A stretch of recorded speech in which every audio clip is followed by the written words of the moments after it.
Welcome back to our YouTube channel, ladies and gentlemen. Kindly subscribe to our channel and click the notification bell so that YouTube will notify you whenever we do a video like this. This is the best support that you can give to us. And I want to say thank you to all those who support us in one way or the other. There are those who just take the moment to watch our videos, others share our videos, others just take a moment to share their thoughts.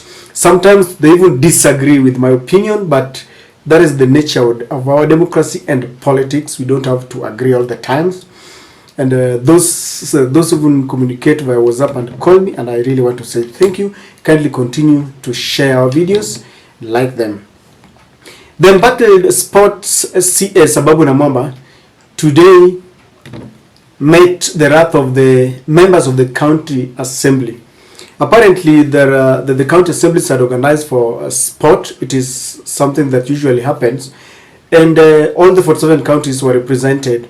And Ababu Namwamba, of course, as the CS in the Ministry of Sports, was there as the guest of honor. But the MCAs took advantage to air their grievances. Now, sometimes, don't think that it is the common wananchi who have got their grievances.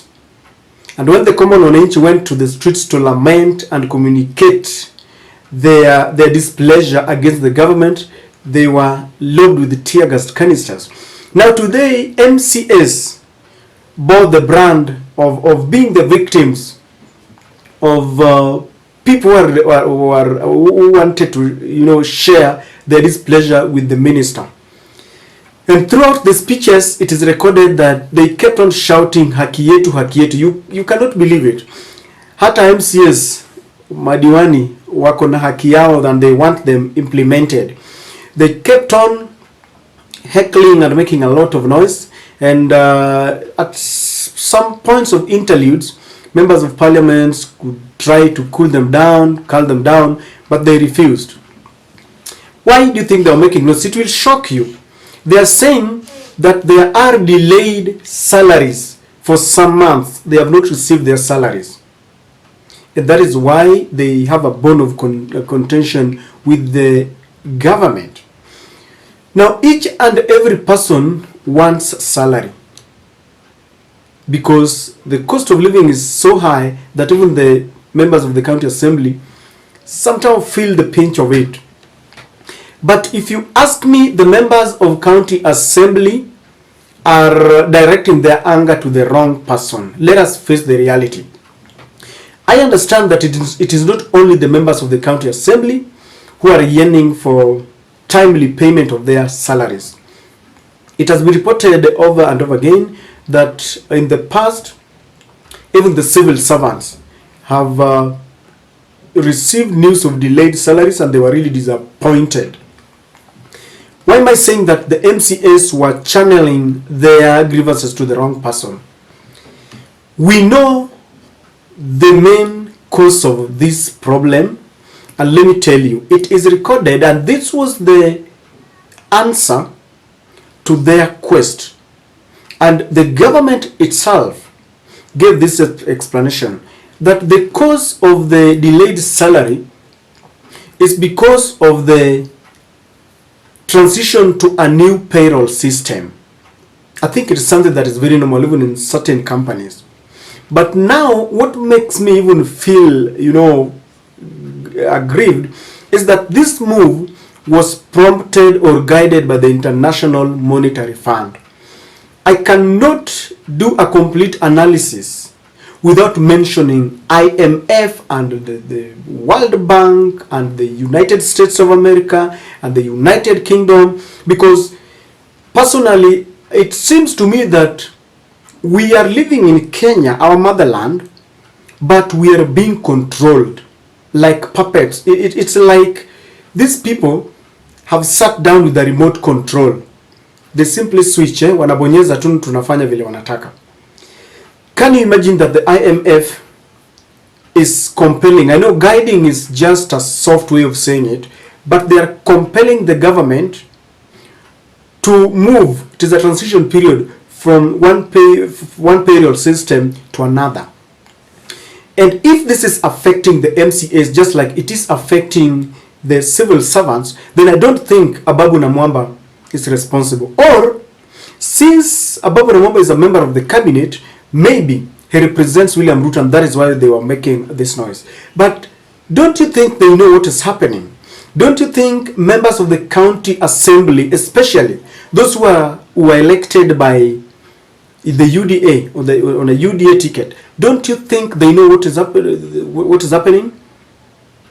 Don't you think they read and they know that we are in this situation because the president they elected, their party leader, the chief hustler, the man of God, signed an MOU with the West, and courtesy of that, they are also being affected. And if all the other Kenyans wanavumilia, hata wao wanafaa wavumilie. All the other civil servants wanavumilia, hata wao wavumilie. When other Kenyans, the ordinary Kenyans, went to the streets, as I said, to lament against the high cost of living, courtesy of the same IMF and World Bank, because they are the people who compelled William Ruto to abandon all the subsidies on fuel, on electricity, on unga, on school fees, and people started feeling the heat. They also compelled him to raise taxes, VAT, on fuel products. So Kenyans went to the streets, and there are some UDA MCAs who are celebrating when they were being beaten. I wonder how they feel different now that they have to make noise to Ababu Namwamba haki yao. Do they have their haki, but when it's time for the common man, hawana haki yao? How I wish that they would have also been tear gas just like the other ordinary wananchi. And I think it is a fallacy for any member of the UDA MCA to start making noise about their haki yao, because this government that they support is being controlled from Washington DC, and I dare say that again. For those who have followed this channel, I know you are now even tired of listening to the GMO that Uhuru Kenyatta never wanted to listen to. He had banned the GMO. When William Ruto ascended to power, the first thing that he did was to lift the ban on GMO. The LGBTQ is something that many presidents have refused because it goes against our culture. It goes against most of our religion. William Ruto went through the Supreme Court, and it was said they have their freedom of association. And I could go on because you all know you live in the country. But this is also courtesy of the West, because they want us to live in our motherland but consume everything that they give us. So whether they were making noise to Ababu Namwamba to, channel their grievances to the president, I don't know. But I want to believe that every member of the county assembly has got access to their governors, to their senators, to their member of parliament. And I'm saying this specifically to those who are allied to the UDA regime. I don't think they have any right to make noise to Ababu Namwamba. And so on this, I would defend Ababu Namwamba. They are all in this. They are part and parcel of this government. For those who are supporting the opposition, maybe they have a right to make noise because they have always said they are against worshipping the USA. The USA carries itself in our country as if they own part of our land.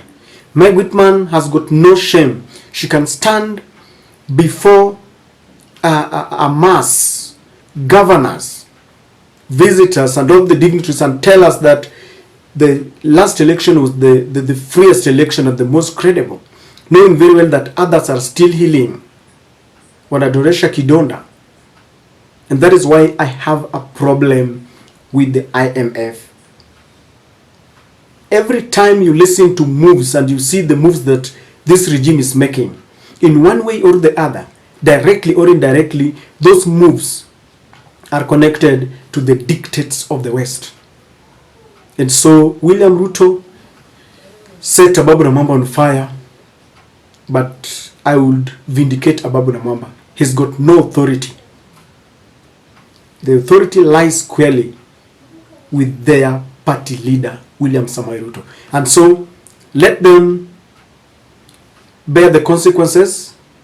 because they are part and parcel of this government. And that is my take.